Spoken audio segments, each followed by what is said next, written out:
ధనరాజ్‌కి లైఫ్‌లో వాళ్ళ ఫాదర్ లేని లోటు సముద్రఖని గారు తీర్చారు ఈ సినిమాతో. మాకు ఫస్ట్ ఫోటో చూసిన దగ్గర నుంచి సార్, ఫస్ట్ లుక్ ఒకటి చూపించాడు ఫోటో. అరే! అసలు నిజంగా తండ్రి కొడుకుల్లాగా ఎంత బాగున్నారు, ఎంత కుదిరింది. టైటిల్ రామం రాఘవం కూడా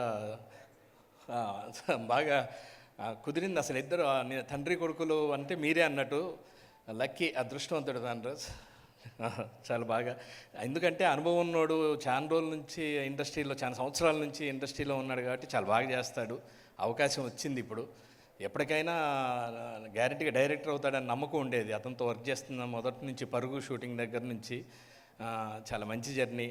ధనరాజు ఎన్నో కష్టాలు పడుతూ వచ్చి ప్రొడ్యూసర్ అయ్యి ఆఖరికి డైరెక్టర్ అయ్యాడు. ఎనీవే, ఆ ఫీల్ నువ్వు మిస్ అవ్వకుండా స్క్రీన్ మీద తీసుకొచ్చావు. ఆ సాంగ్ చూస్తే అర్థమైపోతుంది. చాలా బాగుంది, చాలా సంతోషం. దీంట్లో డైలాగ్ ఉంటుంది, రామం అన్న రాఘవం అన్న ఒకటే అని. అంతే సార్, మీ ఇద్దరు ఒకటే, అంతకు మించేం లేదు.